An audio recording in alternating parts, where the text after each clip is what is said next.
क्यों करना पड़ती है? भक्ति हमारा मार्ग नहीं है, भक्ति हमारा लक्ष्य नहीं है, भक्ति एक व्यवस्था है। क्योंकि जो किसी को बड़ा नहीं मान सकता वो स्वयं भी बड़ा नहीं हो सकता। जो किसी के सामने नहीं झुक सकता उसके सामने भी कोई नहीं झुक सकता। हर क्रिया का एक कंसेप्ट है बीज, हर क्रिया का एक फल है फसल। तो बीज जिसका होता है फसल उसी की आती है। हम चना बोएंगे तो गेहूं नहीं आएगा, चना ही आएगा। तो एक सूत्र अपन लेके चलें इस भक्ति के प्रसंग में, भक्तांबर के शिविर में। हमें क्या चाहिए उसकी लिस्ट बनाओ, और जो हमें चाहिए है वही बांटो। खुशी चाहिए तो खुशियां बांटो, खुशी की फसल तुम्हारी जिंदगी में लहरा जाएगी। खुशियां बांटो, जितना ज्यादा तुम खुशी बांट सको, जितना ज्यादा चेहरे पर मुस्कान ला सको लाओ। तुम ये मत समझना कि हम दूसरे को खुशी कर रहे हैं, तुम ये समझना अपनी जिंदगी के खुशी होने का बीज बो रहे हैं। क्योंकि तुम्हारा माइंड बनिया माइंड है, तुम दूसरों के लिए तो कुछ भी नहीं करोगे, मुझे मालूम है। दूसरों के लिए तो कुछ करोगे नहीं, और अपने लिए कुछ भी करने के लिए मरना भी पड़े तो मर जाए। इसलिए जैन दर्शन की खोज है। जैन दर्शन ने कहा कि तुम खुशी दूसरे को दे रहे हो, सोचना बंद कर दो, मैं इसको खुश नहीं कर रहा हूं, मैं अपनी खुशी होने की फसल बो रहा हूं। कोई भी क्रिया इस सृष्टि में दूसरे के लिए होती ही नहीं। जितनी क्रिया हम दूसरे को करेंगे, परस्पर उपग्रह जीवानाम का अर्थ वहाँ मात्र उपकार ही नहीं है, अपकार भी। हम दूसरे का अपकार करेंगे वो बीज बनेगा, हमारा अपकार फसल के रूप में आएगा। हम ज्ञानी बनना चाहे तो ज्ञान बांटो, रखो मत छुपा करके। अभी एक दिन 2 दिन पहले जिज्ञासा में कहा ना, महाराज जी आप अपनी सारी गुप्त कलाएं, दुनिया में हमने देखा, हम व्यापारी लोग हैं, हमारे धन कमाने की जितनी गुप्त कलाएं होती हम किसी को नहीं बताते। और आजकल बड़े बड़े वक्ता, बड़े बड़े साधु, बड़े बड़े पंडित लोग भी अपनी प्रभावना की कलाएं किसी को नहीं बताते। और आप सारी कलाओं को उजागर कर देते हैं, तो ये आपकी सारी कलाएं दुनिया ले जाएगी, तो आप क्या करोगे? उनकी चिंता मत करो। कमाऊ पूत को पुरानी कमाई की चिंता नहीं होती। मैं तो चाहता हूं कि सब चीजें जो कुछ भी हैं सब दुनिया के पास पहुंचे, योग्यता हो, पात्र हो। श्रावक संस्कार शिविर हर मुनि महाराज लगाए, लेकिन जैसा लगता है वैसे ही लगाए, बिगाड़े नहीं। बिगाड़ करके लगाते हैं तो मूल को दोष होता है। इसी प्रकार से ज्ञान बांटो, ज्ञान दो। जितनी जितनी तुम्हारी कला दूसरों के पास पहुंचेगी, तुम्हारी कला में निखार आएगा, बहुत निखार आएगा। हमने तो कई बार देखा ऐसा। कभी ये मन में नहीं आता कि चलो ये प्रवचन थोड़ा अच्छा है, रविवार के लिए रख लूं। ये प्रवचन बहुत अच्छा है, कभी रविवार के लिए रख लूं। तो रविवार में क्या हुआ?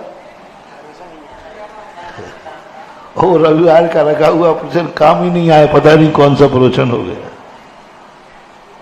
जिसके पुण्य से जो आए, कल की चिंता मत करो, आएगा। जैन दर्शन ने हर चीज को उजागर करने को कहा, खुला रखो, सबको रसपान लेने दो।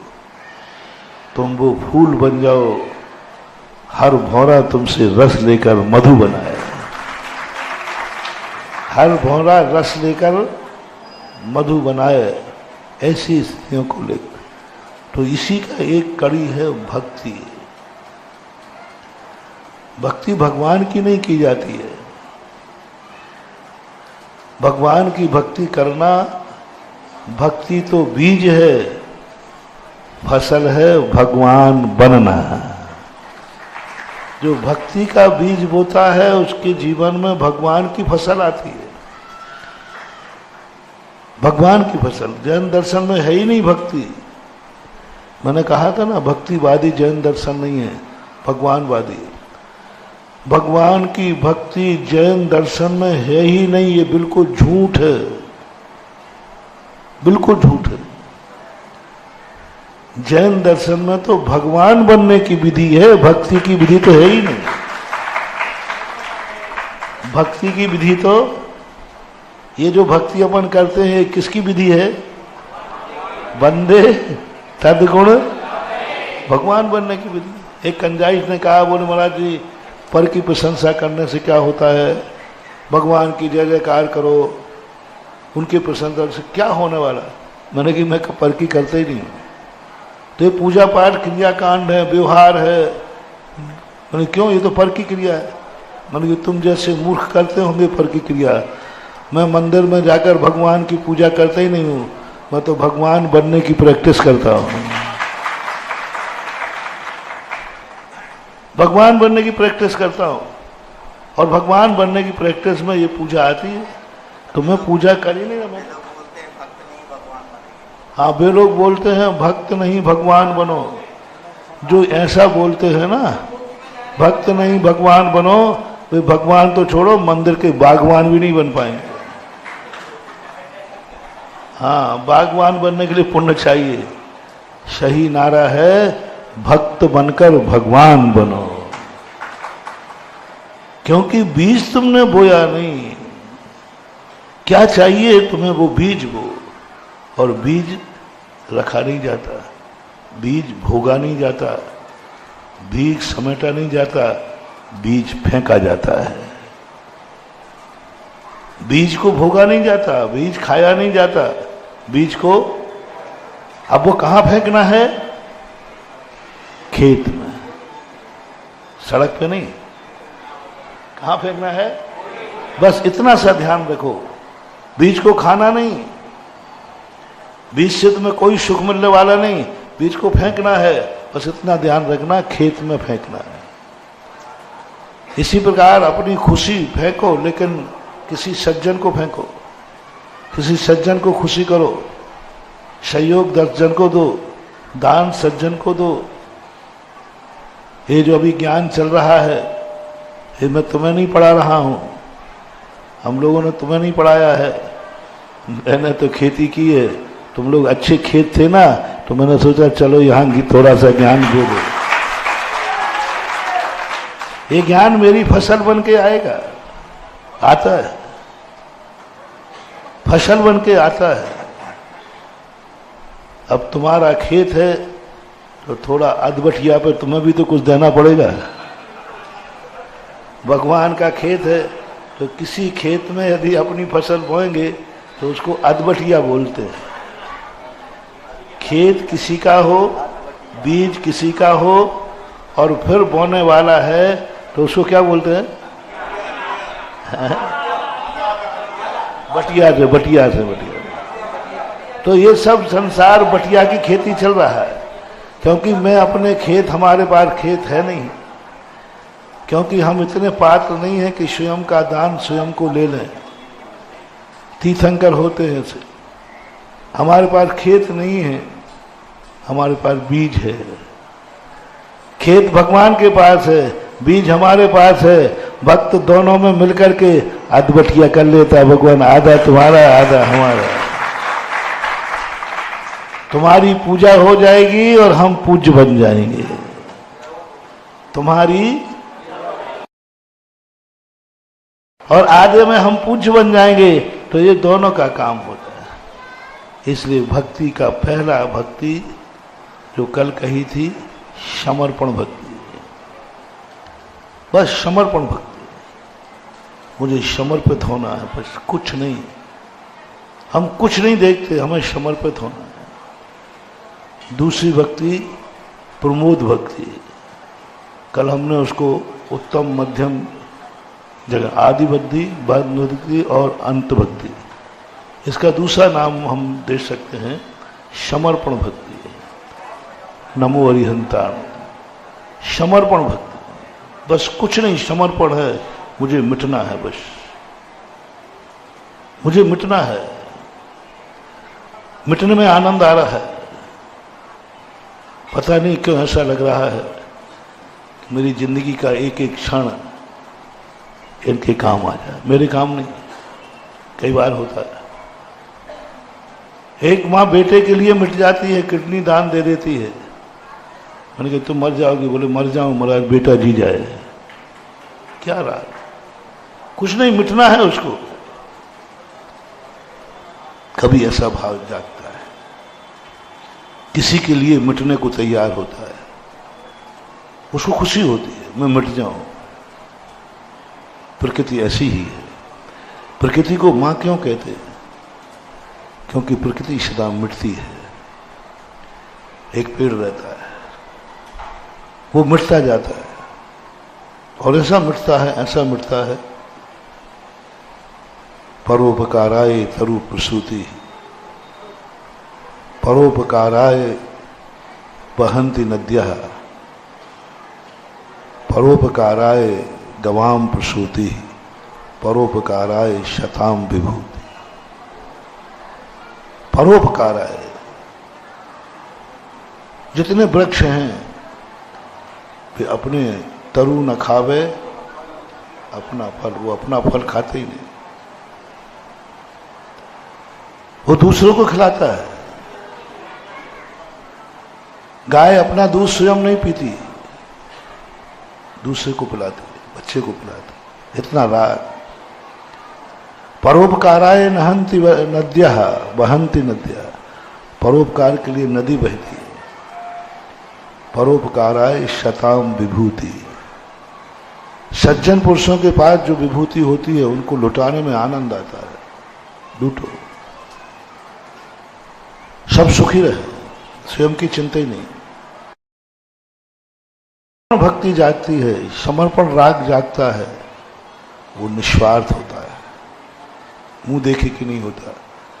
तीर्थंकर का प्रकृति का बंध इसी भक्ति में बनता है। इसी भक्ति में जब तीव्र राग जागता है, मुझे कुछ नहीं चाहिए, मुझे संसार सुखी चाहिए, मुझे कुछ नहीं चाहिए, मुझे हर चेहरा मुस्कुराता हुआ चाहिए, मुझे कुछ नहीं चाहिए, मैं किसी भी आंख में आंसू देखना नहीं चाहता। देखो दो चीजें, हे भगवान ऐसा आशीर्वाद दो ना, मेरी आंख में कभी आंसू ना आए। ये तो सारा जगत कहता है। कुछ बिरले लोग होते, भगवान एक आशीर्वाद दो ना, मैं कभी भी आंख खोलूं मुझे किसी आंख में आंसू ना। ये है तीर्थंकर प्रकृति का। ये पहली भक्ति में तीर्थंकर प्रकृति का बंध होता है, जहां समर्पण आता है। कुछ नहीं, मैं समर्पित हूं, मुझे मिटना है, बस बदले में कुछ चाहिए नहीं। रामचंद्र जी एक बार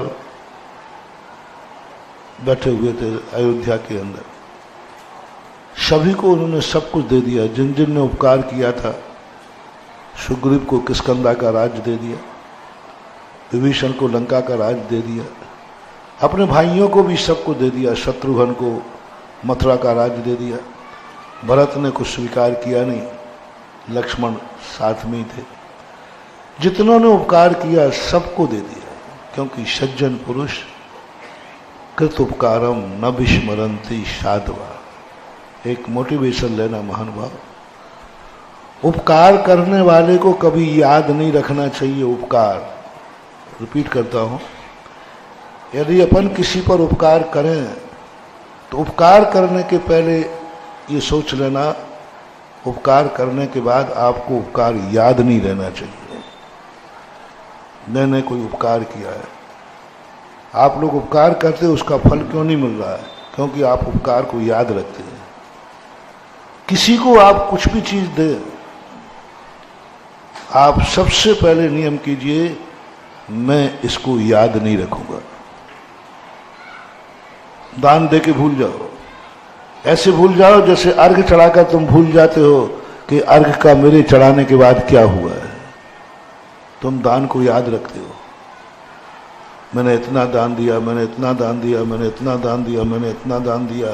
ये सब मुनीमगिरी करते रहो, मुनीम की मजदूरी तुम्हें मिलेगी, दान का पैसा कुछ नहीं मिलेगा। पहला सिद्धांत वहां जिंदगी में, जो कुछ भी हमने किसी पर भी उपकार किया है उसको करने के बाद तुरंत भूल जाएंगे। ये सबसे बड़ी साधना है, सबसे बड़ी तपस्या है, भूलना। और तुम लोग क्या करते हो, याद रखते हो और बाद में उल्हाएं और देते हो, मैंने तुम्हारे लिए क्या क्या नहीं किया, खत्म। फिर ब्लैकमेलिंग और करते हो, ज्यादा गड़बड़ मत करना, मेरी कुंडली तेरी कुंडली मेरे पास, उसको दबाओगे, जिंदगी भर टॉर्चर करोगे। इससे अच्छा तो उपकार न करते। उपकार करने के बाद उपकार याद करना, उपकार का परसेंटेज समाप्त करना है, उपकार करने के बाद उल्हायना देना, उपकार को कीड़ा लगाना है और उपकार का टॉर्चर करना, बार बार मैंने ये किया, मैंने ये किया, बड़ा अहितकारी है। अपना अहित करना है, कभी याद नहीं रखना। दान भी, पूज्य गुरुदेव का एक संस्मरण है, सुना दो, बहुत अच्छा संस्मरण है। आचार्य के पास कोई चीज देने गया कोई व्यक्ति, 2 दिन से दे रहे थे, एक पंडित जी साहब थे, नाम नहीं बताऊंगा, वो दे रहे थे, महाराज ले रहे थे। तीसरे दिन महाराज ने वही चीज उन्होंने दी, महाराज ने अंजलि बंद कर ली। उन्होंने कहा, महाराज जी आपने आज बंद किया, 2 दिन से तो आप ले रहे थे, आज आपको नहीं, महाराज ने नहीं लिया। महाराज जी आप देखो 2 दिन से बहुत अच्छे से ले रहे थे, इसलिए तो मैं चला करके दे रहा कि महाराज की ये पसंद की चीज है, इसलिए भी मैं यही चीज लेने के लिए मुझे, महाराज ने नहीं लिया। थोड़े 2 मिनट 3 मिनट के बाद दूसरा व्यक्ति वही चीज लाया तो महाराज ने ले ली। और पंडित जी को आग लगी कि हम में कौन सी हींग बसा रही थी। लिखावट है कि भाई कौन से, हमारे हाथ से ली नहीं और इसके हाथ से ले ली। अब वो आहार के बाद आए, हम लोग सब बैठे थे, महाराज जी ये बताओ आप जो चीज 2 दिन से ले रहे थे आज क्यों नहीं ली? चलो नहीं ली होगी आपकी जानो, लेकिन मेरे हाथ से नहीं ली और इनके हाथ से क्यों ले ली? तो आचार्य ने कहा भैया मुझे तो ध्यान नहीं है कि तुमसे नहीं ली, इनसे ले ली। नहीं, मुझसे ली है और हमसे नहीं ली। बोले किससे लिए? तो वो भी बाद में बैठा, बोले इससे ली है। तो आचार्य ने कहा उससे पूछो भाई क्या दिया उसने, उससे पूछो तुम क्या देते, उसने क्या दिया उससे पूछो। अब वो तो चाचा चौधरी था, अब वो कहता महाराज जी जब दिया था तब तो याद है, अभी मुझे याद ही नहीं है। आचार्य ने बहुत कहा नहीं बेटा याद करो। भैया अच्छे थे, 45 साल के थे। बोले भैया याद कर तूने क्या दिया है? वो तो बहुत याद किया। बोले महाराज जी मुझे याद नहीं आ रहा। पंडित जी ने कहा अरे ये चीज नहीं थी, ये चीज। हाँ पंडित थी तो कुछ वैसे ही, लेकिन मुझे याद नहीं है। 1 मिनट तक आचार्य का नहीं याद करो थोड़ा। बोलो महाराज जी तो मुझे याद नहीं है। मुझे आचार्य जी का वो चेहरा अभी भी याद है, वो शब्द। पंडित जी देखा तुम 3 दिन से मुनीमगिरी कर रहे हो, हम 3 दिन से ले रहे हैं, कल भी ली, परसों भी ली, आज नहीं ली, और ये देखो अभी दिया और उसे पता ही नहीं क्या दिया। ये है दान, इसलिए तुमसे नहीं लिया, इससे लिया क्योंकि तुमने पहले कह दिया आप 2 दिन से ले रहे हो, तो हम समझ गए कि ये दानी नहीं, ये मुनीमगिरी कर रहा है, इसलिए बंद किया है। और ये देखो अभी याद नहीं इसको। दान वो है, इस हाथ से दो तो इस हाथ को भी पता नहीं चलना चाहिए। और हम क्या करते हैं, तो कोई भी वस्तु देते हो तो सबसे पहले भूलने की आदत डालो, मैंने कुछ नहीं किया, नहीं सब आपकी बदौलत है। नहीं, हमें तो पता नहीं। करके देखना, आपको कितना भी बड़ा किसी पर उपकार किया हो, कितना, उसका कभी उल्हाना नहीं देना, उसका कभी याद नहीं रखना मैंने किया है, किया था, किया होगा उस समय, वैसी बातें बनती एक बार। लेकिन दूसरी बार सुनना, ये किसके लिए है मोटिवेशन? जिसने उपकार किया है। अब जिस पर उपकार हुआ है वो सुनने कान खोल के, वो जिंदगी की अंतिम श्वास तक भूले नहीं। थोड़ा सा भी भूल गया, थोड़ा सा भी भूल गया तो समझ लेना वही उपकार उसको भस्म कर देगा। जो उपकार से उसको फायदा हुआ है उस उपकार उसका नाश कर देगा। थोड़ा सा भी भूल गया कभी नहीं। कृत उपकारम न विस्मरंती साधवा। सज्जन पुरुषों पर कोई उपकार करता है तो उसको कभी भूलते, जन्म जन्म तक याद रहेंगे, अरे इसने हमारे ऊपर उपकार किया, आज जो कुछ भी हैं सब हम इनकी बदौलत हैं, आज जो कुछ भी हमारे पास है इनकी बदौलत है, आज जो कुछ भी हम हैं पूज्य गुरुदेव की बदौलत है। कभी नहीं भूलना, कितनी भी जिंदगी निकल जाए, क्योंकि उन्होंने उपकार किया है। एक अक्षर का भी, एक थोड़ा सा भी वो उपकार हमारे ऊपर हुआ है, आज उस उपकार की बदौलत हमें। अन्यथा जो ज्ञान है वो सब खत्म हो जाता है, एन मौके पे कभी काम नहीं आता। वैष्णव दर्शन में कर्ण के संबंध में यही आता है। कर्ण ने छल कपट से ज्ञान प्राप्त किया है। हमें ज्ञान चाहिए, ज्ञान से मतलब मत रखो, ज्ञान देने वाले से मतलब रखो। वचनों की वचन प्रमाणिक नहीं है, वक्ता प्रमाणिक है। हम वचन को देखते हैं और हमें वक्ता को देखते। वचनों का उपकार नहीं, उपकार वचनों से होता है, लेकिन उपकार वक्ता का मानना है। धर्म कल्याण, धर्म से कल्याण होता है, लेकिन उपकार धर्मी को मानना है, धर्मी को मानना। उपकार हमारा होगा, वचन से होगा, लेकिन वचन से नहीं। बीमारी दवाई से ठीक होती है, लेकिन उपकार डॉक्टर का मानना। दवाई, बीमारी किससे दूर हुई, लेकिन आभार किसका? डॉक्टर का। डॉक्टर से दवाई, बीमारी दूर नहीं हुई। पर इसी प्रकार उपकृत वस्तु से हमारा उपकार होता है, लेकिन जिसने किया उसको कभी नहीं भूलना, कभी नहीं भूलना। एक हमारे शास्त्रों में भी एक कहानी आती है। एक महाराज थे, मासोपवासी थे, बहुत ज्ञानी थे। उनके लोग दर्शन करने गए। दर्शन करने गए तब तक वो महाराज वहां से जा चुके थे। उस स्थान पर दूसरे महाराज आके बैठ गए, जो ना तपस्वी थे ना ज्ञानी थे।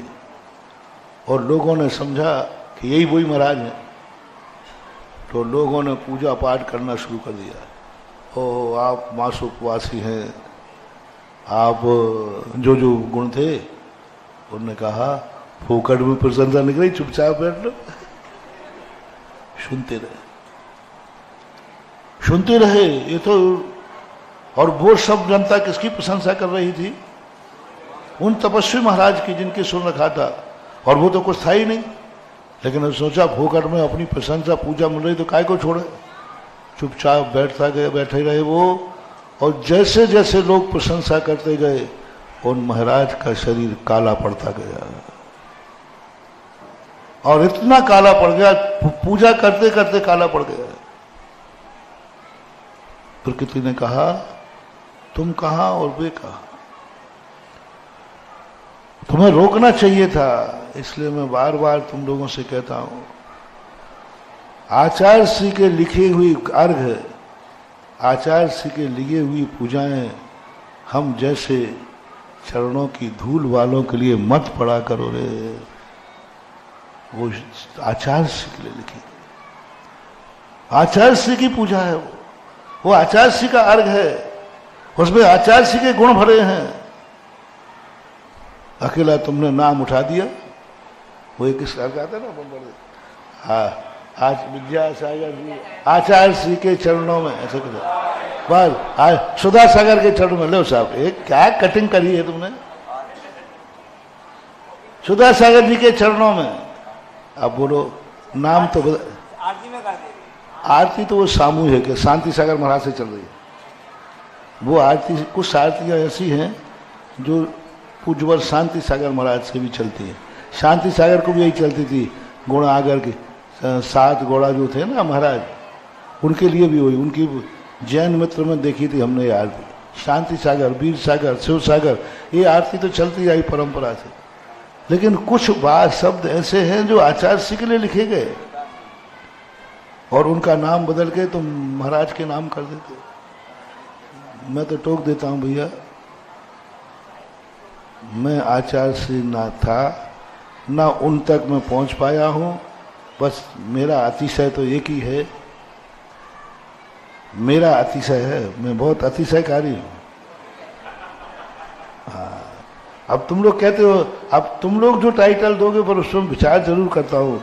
इन लोगों ने कहा अतिशयकारी, अरे मैंने कहा मेरे में कौन सा अतिशय है? अब मुझे पता ही नहीं कौन सा अतिशय, और तुम लोग कह रहे हो तो अब तुम्हें पूरा झूठा तो नहीं कर सकता। तो बागड़ में महाराज लोग मिले थे, लोग इन लोगों ने बोला सुधा सागर में आती, हम अब तो महावृति कह रहा है, अब तो महाराज लोग कह रहे, तो मैंने कि होना तो चाहिए मेरे में। अभी तक मैंने अतिशय देखे ही नहीं थे, अब जब कही तो मैंने कहा कहाँ है, तो कहीं देखने में नहीं मिला। अरे फिर मिल गया मिल गया मिल गया, हीरे का हीरे का हीरे का मिल गया मिल गया। मैंने फिर प्रवचन में कहा मिल गया अतिशय, सुधा सागर का अतिशय सबसे बड़ा अतिशय है कि मैं आचार्य विद्यासागर के चरणों की धूल हूं।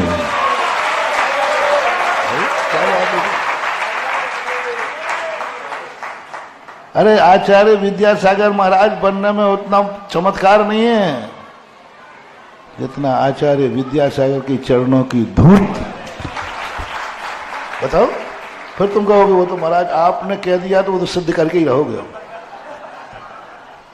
आचार्य विद्यासागर महाराज में वो चमत्कार नहीं है। अब बार सब चलेगा, देखना कटिंग करके। हमारे पुरुषों में जो बार सब चलाने वाले होते हैं ना झूठे, इनको कटिंग का मौका बहुत मिलता है, क्योंकि पहले तो हम उलझाते हैं, फिर बाद में, और वो उलझी हुई बात बोले आचार्य श्री को सुधा सागर ने कहा है, वो आवाज भी देगा आचार्य विद्यासागर में कोई चमत्कार नहीं है। इतनी कटिंग करेंगे हम महानुभाव, जितनी ये कटिंग आती हैं ये सब बेईमानी कटिंग है। मेरी कोई भी आवाज सुनना है तो पूरा प्रवचन जरूर सुनना, अन्यथा आप बहुत गलत अर्थ ले लेंगे। फिर बोल रहा हूं, आचार्य विद्यासागर बनने में कोई चमत्कार नहीं है। एक बार और कह दो, मुझे कहने में डर भी नहीं लगता। आचार्य महाराज चमत्कारी बनना है, आचार्य विद्यासागर महाराज की चरणों की धूल में जो अतिशय है, चरणों में नहीं है, चरणों की। तो ना तो मैं उनके चरण हूं, ना मैं उनका आचरण हूं, मैं तो उनके चरणों की, और धूल में चमत्कार होता है। भक्तांबर प्रमाण है, पद पाद पंकज रजो मृत दिग्ध देहा मृत्या भवंति मकरद। भगवान के चरणों में क्या रखा है? भगवान के चरणों में चमत्कार नहीं है, भगवान के चरणों की तद पाद पंकज रजो, क्या चीज की, शायद आएगा श्लोक, आगे आएगा वो श्लोक आएगा, गजब का श्लोक है मानव, क्या एनर्जी है उसकी, गजब की ताकत है। भगवान में चमत्कार नहीं, कैसे व्यक्ति को जीवित कर रहे हैं वे, कैसा व्यक्ति है वो? उद्भूत भीषण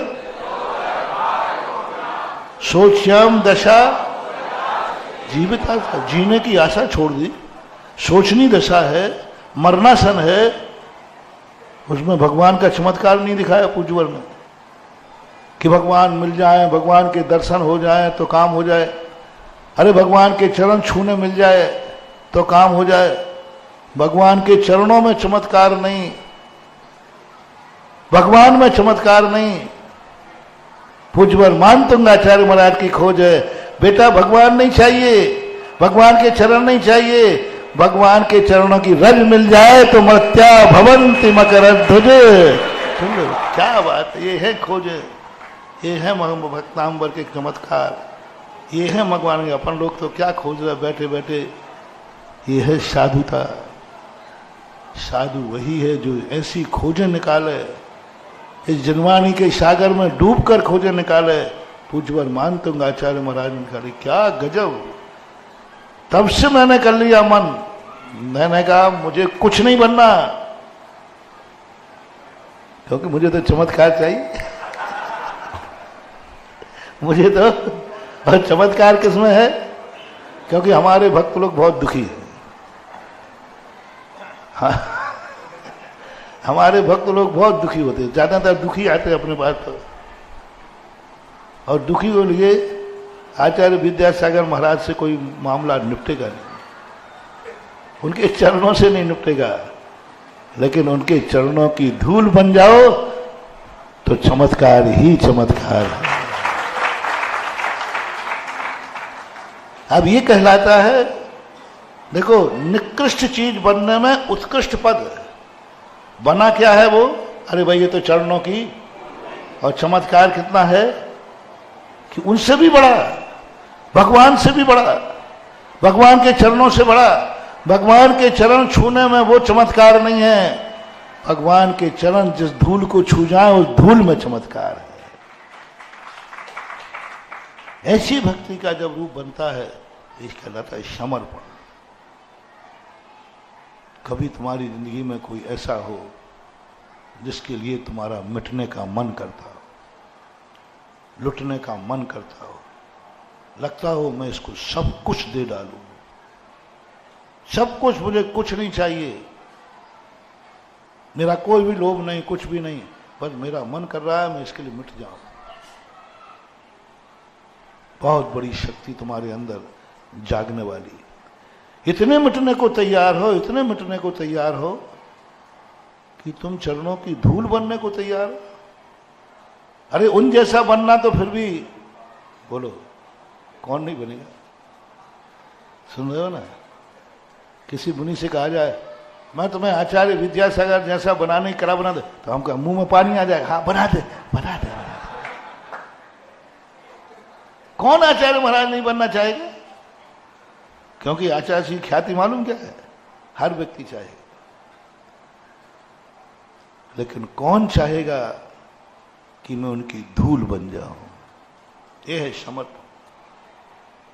भगवान बनना अलग चीज है, इसलिए जो भगवान बनते हैं उनके निधत्त निकाचित कर्मों का क्षय नहीं होता है।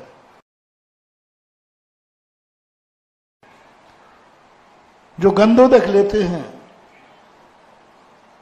वे व्यक्ति एक ऐसी शक्ति पा जाते हैं बहुत बड़ी। दूसरी भक्ति गुणशुभ प्रमोदम, प्रमोद भक्ति।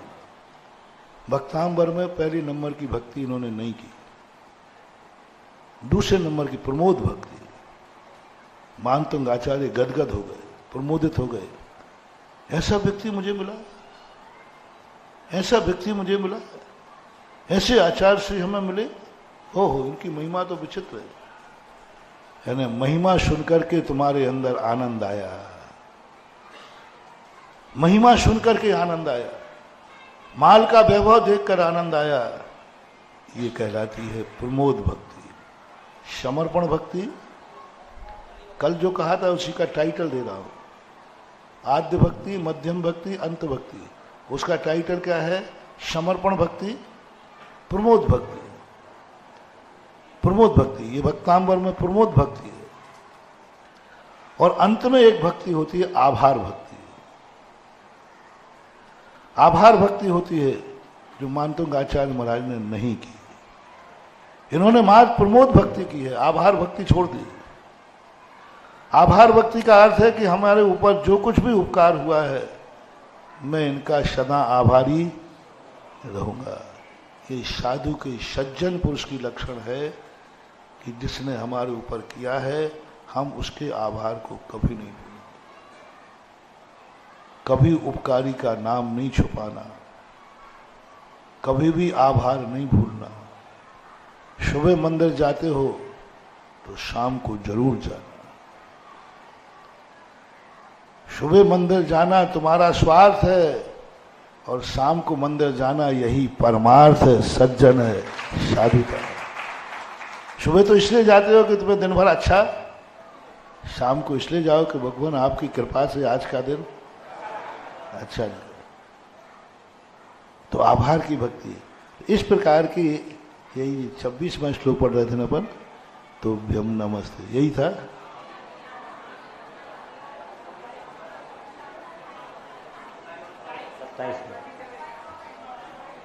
अच्छा, अशोक वृक्ष हो गया था। तो अशोक वृक्ष की महिमा को अपन ने समझा था।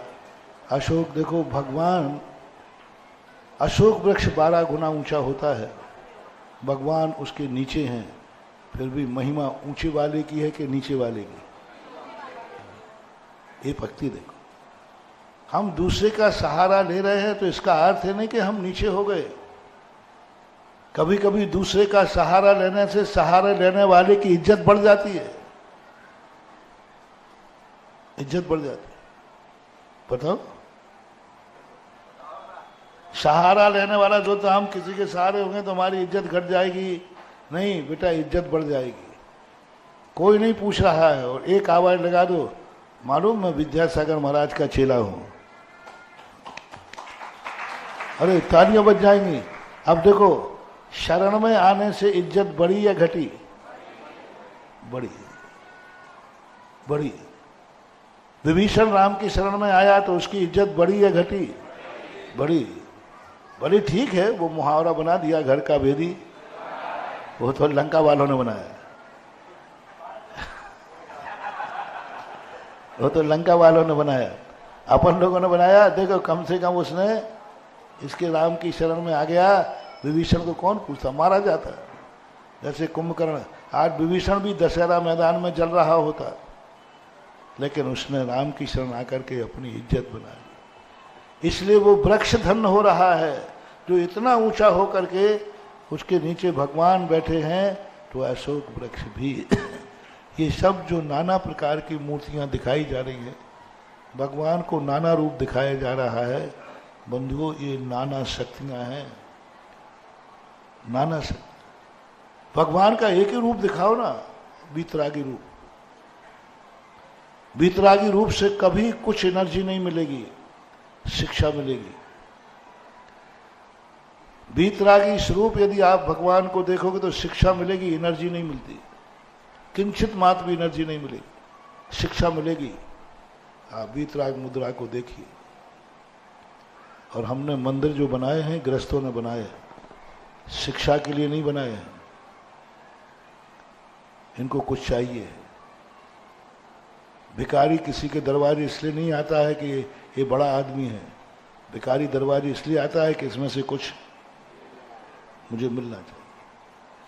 तुम्हारा गुणानुवाद कर रहा है भिखारी, सेठ जी आप महान हैं, आप, तो वो तुम्हारे बड़प्पन की नहीं कर रहा है, उसको आशा है कि हमें कुछ। इसी प्रकार भक्त भगवान के दरवाजे इसलिए नहीं आया है कि भगवान आप भगवान हैं, आपकी जय हो, आपकी जय हो, आप महान हैं, आप धन्य हैं। ये वीतराग भक्ति है, सर्वोत्कृष्ट भक्ति है। इससे तुम्हें शिक्षा मिलेगी वीतरागी बनने की, इससे शिक्षा मिलेगी तुम्हें कष्टों को सहन करने की, इससे शिक्षा मिलेगी तुम्हें सहिष्णु होने की। कितना भी संकट आ जाए आप वीतराग भगवान को ध्यान करना, कभी करना, वीतरागी भगवान को ध्यान करना। और उन भगवान को ध्यान करना जिसने सहन किया। मच्छर काट रहे हो, आप सुकौशल मुनि महाराज का ध्यान करना, आप मच्छर काटते रह जाएंगे, तुम्हारी सामयिक चालू रह जाएगी। और कोई तीर्थंकर की बस की बात नहीं। नमोकार मंत्र मच्छरों को नहीं भगा सकता, ना भक्तांबर भगा, कुछ नहीं भगा, किसी में ताकत है ही नहीं जो नमोकार मच्छरों के कष्ट को सहन करा दे। मात्र सुकौशल महाराज और सुकमाल महाराज ये दोनों हैं जो कछुआ छाप अगरबत्ती है। और क्या बोलते वो लगाते हैं अलाउट अलाउट अलाउट। ये दोनों महाराज बिल्कुल अलाउट है एकदम। मैं कई बार लगाता हूं, अभी यही लगा के रात भर निकालता हूं। अलाउट ये दो, और कोई नमोकार मंत्र की खूब मालाएं फैलनी। और मच्छरों को कई बार तो वो बताता नहीं तुम कहोगे आपकी बता दे, तो मैं अपनी नहीं बताता हूँ, थोड़ा मानी हूं ना मैं। आप लोग जब मच्छर होता है तो माला पहनो, मच्छर माला ही सही। हमारा मन भी कई बार माला फेरते फेरते जब मच्छर आता ना हो जाता है ना। नमोकार मंत्र भी इतनी शक्ति जाता। मात्र ये दो महाराज ऐसे कछुआ छाप हैं, इन दोनों महाराजों को लगा लो पर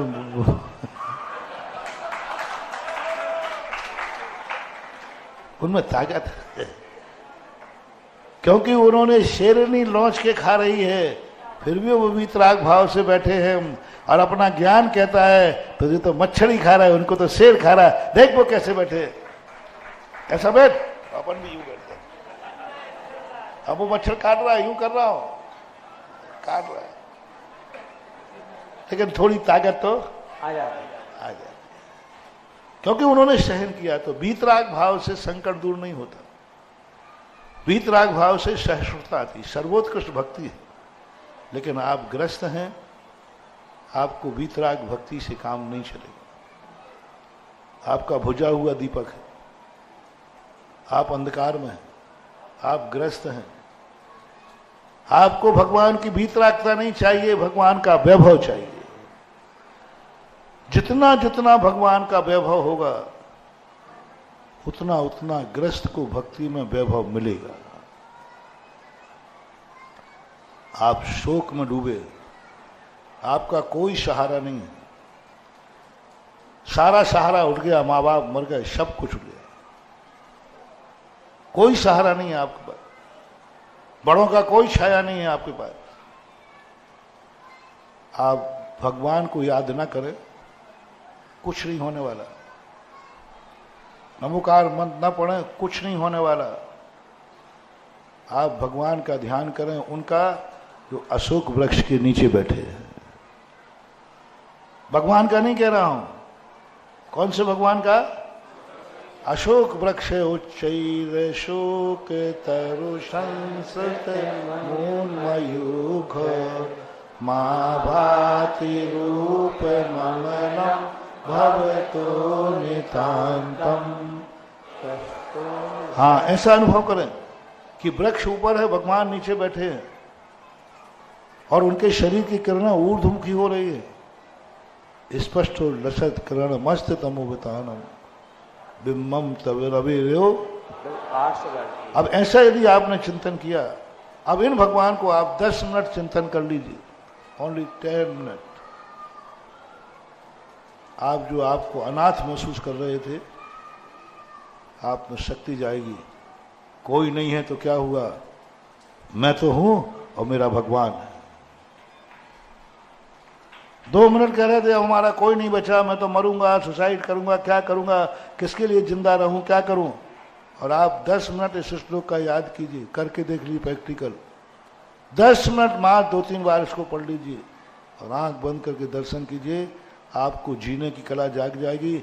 नहीं, मैं तो हूं और दुनिया भली मर गई, लेकिन मेरा भगवान तो है। और भगवान कैसा है? जैसे अशोक वृक्ष के नीचे भगवान बैठे हैं, ऐसे ही मैं भगवान के नीचे बैठा हूं, भगवान की छाया मेरे ऊपर है। ये सब प्रतिबिंबित श्लोक हैं।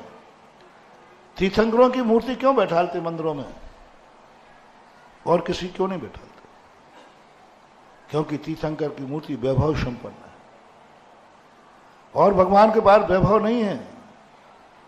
वे भगवान तुम्हें मोक्ष मार्ग दे सकते हैं, संसार की समस्या का समाधान नहीं कर सकते। बाहुबली से तुम्हें कोई संसार की समस्या का समाधान नहीं होगा, वैभव कभी नहीं मिलेगा, तपस्या करने का भाव जागेगा।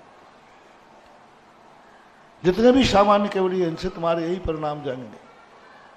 वैभव चाहिए है तो बताओ सबसे ज्यादा वैभव किसके पास है? तीर्थंकर। और तीर्थंकरों में सबसे ज्यादा वैभव किसके पास है? शांतिनाथ, कुंथनाथ और अरनाथ। इसलिए दुनिया उनको सबसे पहले शांति पाठ में उनका नाम शांति धारा। अरे जहां देखो शांतिनाथ। अरे मैंने कि बाबा जी, तो भगवान कहते हैं ऐसे ही फोकट में नहीं लिया जा रहा है मेरा नाम। मैंने पुण्य कमाया है, 3 पद कमाए हैं, चक्रवर्ती, तीर्थंकर और कामदेव। यहाँ पर ये सिद्धांत। वैभव संपन्न जीत वस्तु का ध्यान करने से वैभव की उपलब्धि होती है। को सिंहासने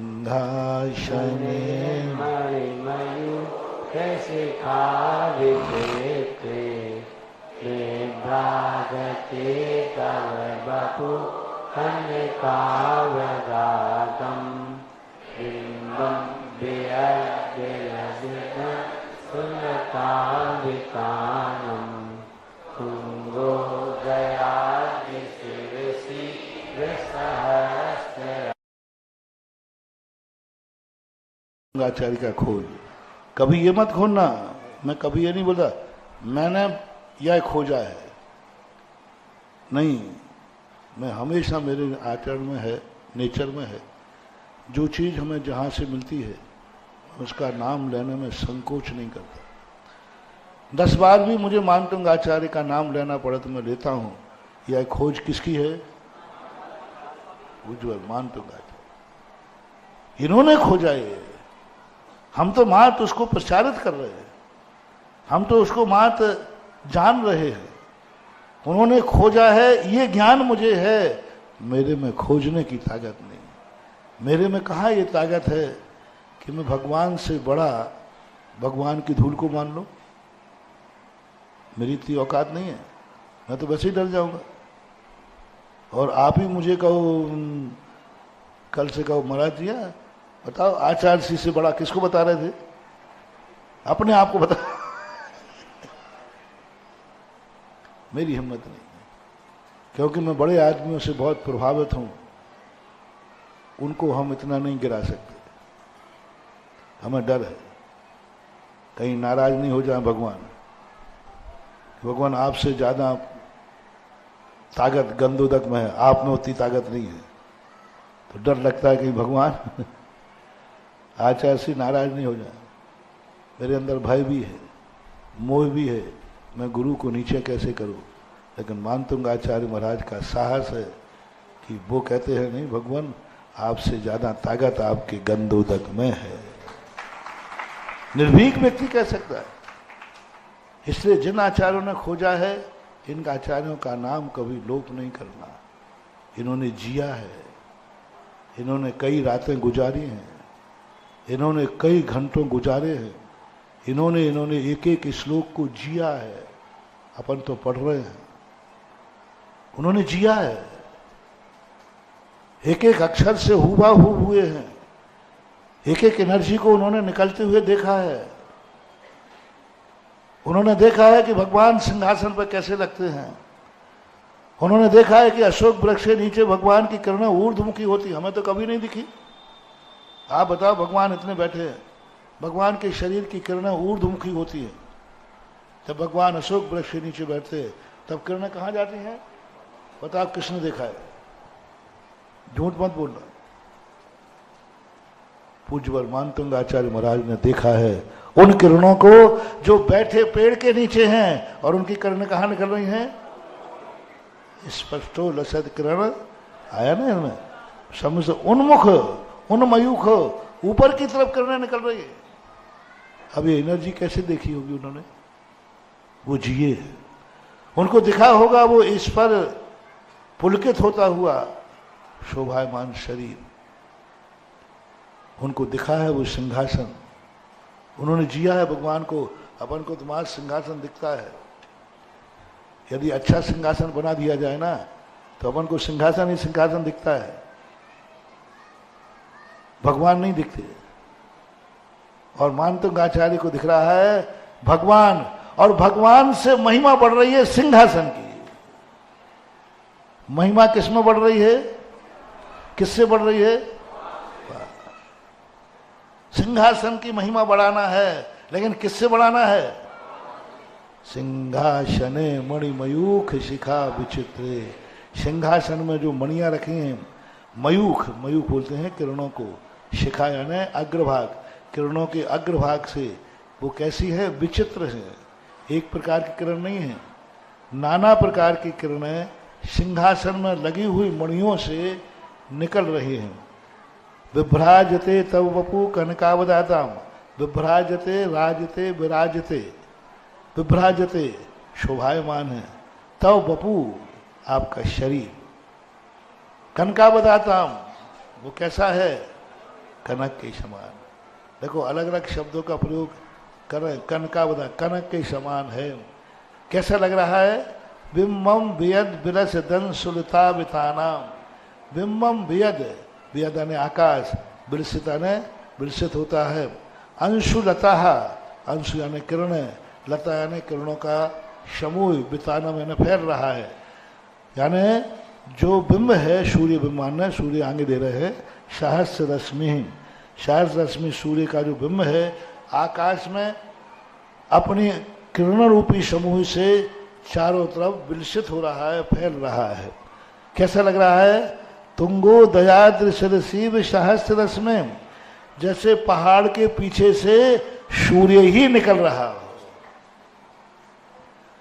पहाड़ के पीछे से सूर्य निकल रहा हो। सिंहासन की महिमा से महिमा बताकर भगवान को कैसा शोभायमान कर दिया?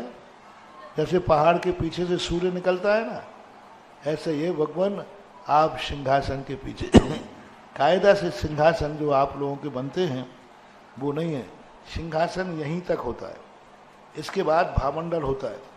सिंहासन आज तक बड़े बड़े कुर्सियां बनती ना, तुम्हारी कुर्सियां वो पीछे बनती बड़ी भारी कुर्सियां, ये नहीं है। पूज्यवर मानतुंग आचार्य के अनुसार सिंहासन गर्दन तक ही होना चाहिए, कंधे तक, सिंहासन के स्थान कंधे तक होना चाहिए कायदा। कंधे के बाद होना चाहिए कट, भामंडल, और भामंडल से ऊपर होना चाहिए छत्र।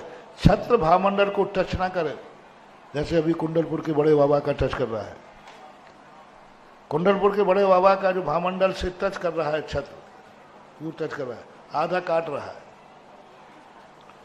तो छत्र लगाते समय भामंडल को टच नहीं होना चाहिए, भामंडल से 2 इंच 3 इंच ऊंचा हो, अधिक ऊंचा हो तो चलेगा। तो इतना से अब सिंहासन ही अपन इतना उठा देंगे तो भामंडल सिंहासन में चला गया, छत्र सिंहासन में चला गया, नहीं फिर ये श्लोक सफल नहीं होगा। तुंगो दयाद सिर शिव, जब आप सिंहासन पर बैठे हैं तो ऐसे लग रहा है जैसे पहाड़ के पीछे से सूर्य निकल रहा है, क्योंकि सिंहासन यहीं रुक गया, इसके बाद भामंडल आ गया, उसके बाद छत्र आ गया।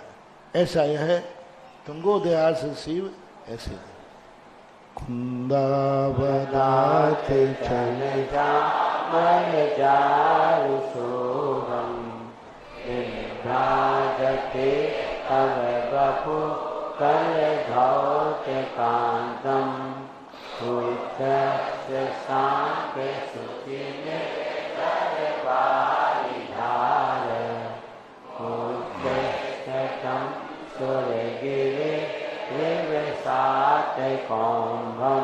अब यहाँ छत्र के पहले चवर लिया है, आप लोग छत्र को पहले चढ़ाते, कोई बाधा नहीं, कई आचार्यों ने अलग अलग लिए हैं, अलग अलग ढंग से उन्होंने भिंगार चामर सुदर्पण पीठ कुंभ ताल जुदा तप निवारक, तो आगे पीछे भी हो जाते हैं, कोई बात नहीं। इनका कुंता बदाद, कुंदा बदाद, कुंद नाम का एक पुष्प होता है, कुंद के समान, थोड़ा हल्का वाइट और थोड़ा सा येलो, ऑफ वाइट कलर के होते हैं, थोड़ा सा उसमें पीलापन, ऑफ वाइट मानो ज़्यादा पीला नहीं, बहुत हल्का सा ऑफ वाइट होता है। हाँ जितना हो बिल्कुल हल्का सा कुंदाबदा, कुंदन का फूल होता है कुंदाबदात। आजकल वो कुंदन का फूल नहीं मिलता है। आचार्य से एक बार चर्चा हुई तो एक बार मचकुंद का फूल आया था, तो मचकुंद का फूल का कलर ऐसा ही होता है। मचकुंद का फूल आता है, बड़ा ठंडा होता है। टेसु बोलते, पलाश बोलते हैं। नहीं वो अलग है, टेसु अलग है। मचकुंद का फूल, मचकुंद का फूल थोड़ा और वाइट होता है, बहुत शीत होता है, उसको पीस करके माथे पे लगाते हैं जिनको पित्त बढ़ जाता है, गर्मी बढ़ जाती है, मचकुंद का फूल होता है। तो वो मचकुंद का फूल ही शायद कुंदा फूल हो। पलाश टेसु तो अलग है, तो बहुत छोटा लाल होता है। पदार्थ उनके समान। चल चामर, चलायमान है, कौन चमर, चारु यानी सुंदर, शोभायमान हो रहे हैं। जब भगवान पर 64 चवर ढुल रहे हैं उस समय वह चलायमान हो रहे हैं, कैसे लग रहे हैं। और उसी के नीचे विभ्राजते तब वपु कलधौत कांतम, विभ्राजते बैठ रहा है, तब वपु यानी उसके नीचे शरीर कलधौत। अब देखो, अब पिछले श्लोक में क्या लिया था भगवान के शरीर को, कनका बदाता, कैसा है, कनक के समान, कनक। और अब क्या ले लिया, कल, इस सोने के दूसरे नाम हैं, कनक कहो, सोना कहो, कलधौत।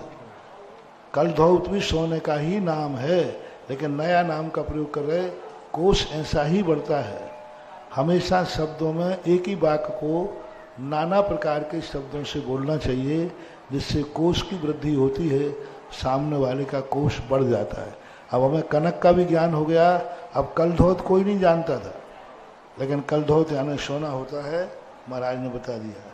कैसे लग रहे हैं, आप बैठे हैं वहाँ पर, जैसे उद्दत शशांक शुचि निर्झर वाले, उदीयमान शशांक, उदित हुआ है शशांक यानी चंद्रमा, शुचि निर्जर बारी धार, शुचि निर्जर, और उसी समय निर्मल पानी की धार गिर रही है। मुच्च स्थितम सूर्यगिरेर विषात कौम्भम, और ऊंचे तट से सूर्यगिरी से वह झरना झर रहा है, और पीछे आप स्वर्ण में सात कौम्भम, ये भी किसका नाम है, सोने का नाम। कलधौत भी सोना है और सात कुंभ भी सोना है। भक्त उसमें अभिषेक पाठ में भी आता है, सात कौम्भव कौम्भव गान शीलाब्द तो पूर्तान, उसमें भी आता है। तो इस प्रकार सात कुंभ, यानी क्या कहना है कि हे भगवान, पहाड़ के पहाड़ पीला पहाड़ है, और पीले पहाड़ में से बहुत झरना बह रहा है नाना धाराओं में। तो पीला पहाड़ कैसा लग रहा है, कंट्रास्ट बन गया। आप वैसे ही स्वर्ण कलर के थे, और जैसे ये चवर ढुल रहे थे तो ऐसे लग रहा था जैसे किसी पहाड़ से निर्मल झरना गिर रहा है। हाँ, चवर 64 चवर ढलते, 64 चवर ढालते हैं, तो ये चवरों का बहुत बड़ा महत्व है। इसलिए आपको विमान जी में चवर जरूर ढलते हैं, क्योंकि चवर जो है हमें नकारात्मक शक्ति से बचाते हैं। लेकिन चवर ढोलने की कला होना चाहिए। ऐसे कई लोग यूं यूं कर लेते हैं, यूं। दोनों चवरों को, यदि आपके हाथ में चवर हैं तो उन दोनों चवरों को नीचे करिए, डंडी पकड़ लीजिए, और डंडी को बाहर की तरफ पकड़ना है, अंदर की तरफ ऐसे नहीं पकड़ें, बाहर की तरफ पकड़ें। ये प्रतीक बनाना है नकारात्मक शक्ति का, दुश्मन का। और यूं करिए दोनों चवरों को, और यूं बाहर फेंकिए, यूं। ये हाथ नीचे होना चाहिए। यदि आप हाथ से करते हैं तो कोई बाधा नहीं है, ये भावना है। छत्र चवर हाथ से करने में कोई बाधा नहीं, भावना।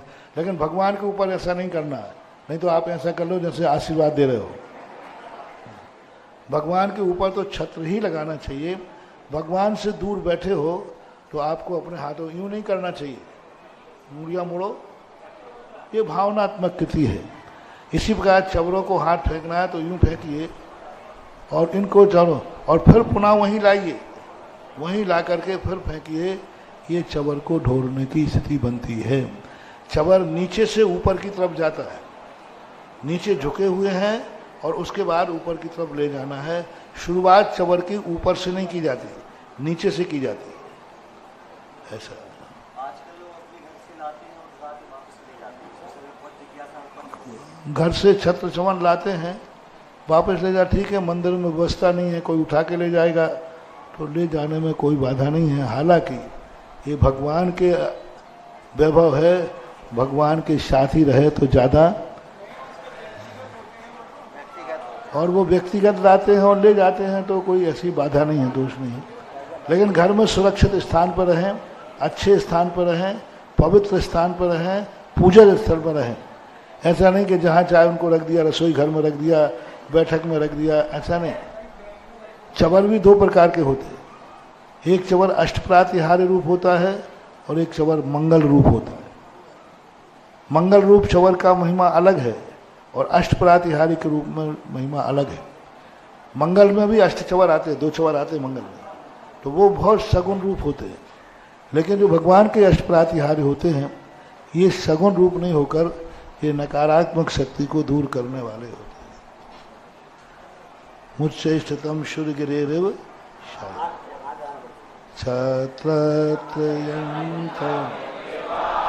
शशांक कांत मुच्चैस्थितं स्थितभानुकर प्रतापं मुक्ताफलप्रकरजालब्रभ्रजशोभं प्रख्यापयस्ति जगता परमेश्वरत्वम्। छत्रत्र भी एक प्रातिहार्य है, 3 छत्र हैं, इनको तव विभाति, छत्रत्रयम तव विभाति।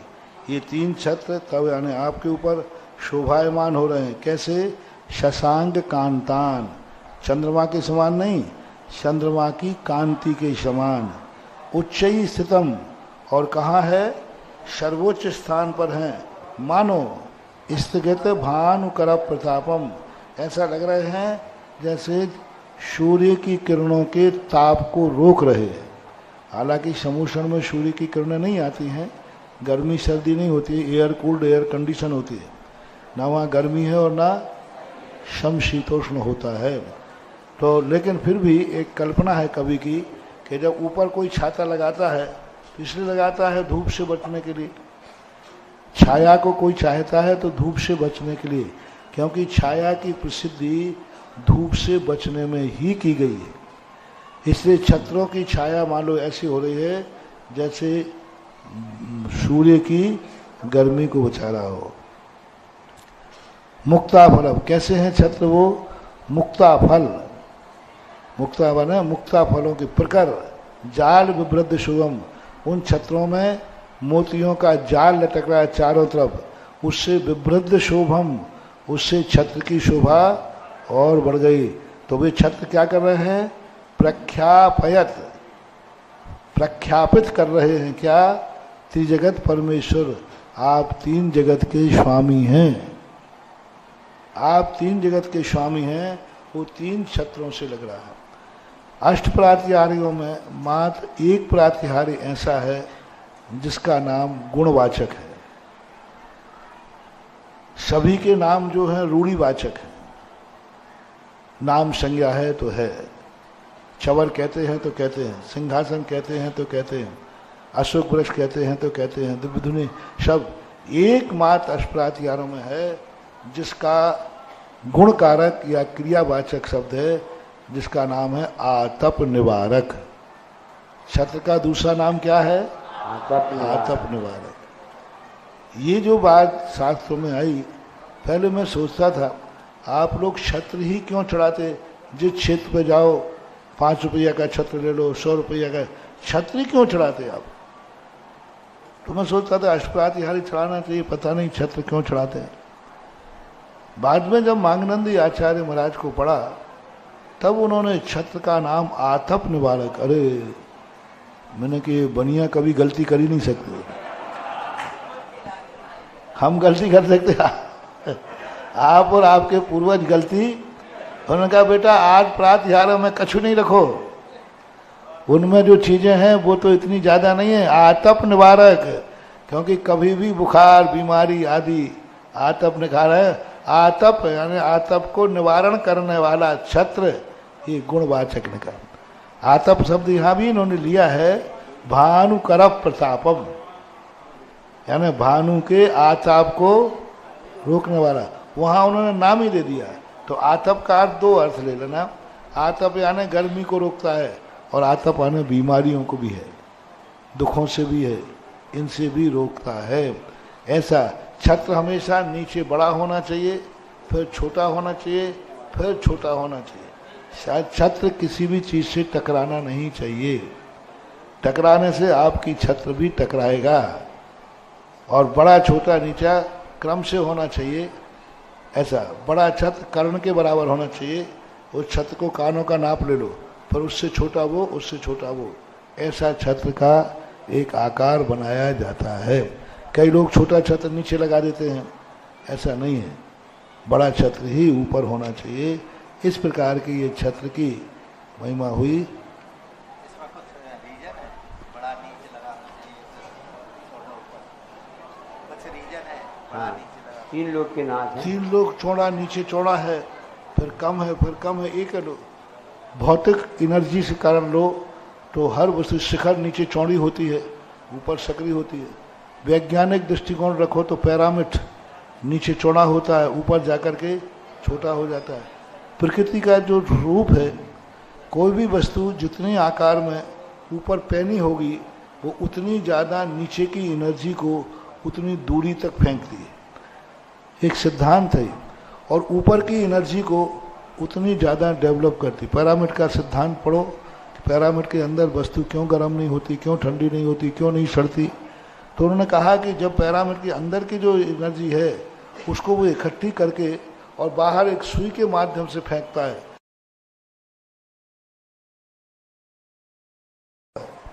क्यों पतला किया जाता है, मूल रीजन है। ये पिरामिड फ्रांस के नहीं है, ये तो 400 वर्ष पुराने हैं। ये हमारे यहाँ की नकल है शिखर। शिखर का अर्थ है आल्सो पिरामिड। शिखर को ही उन्होंने डेवलप कर लिया, निधि हमारी थी और डेवलप उन्होंने किया।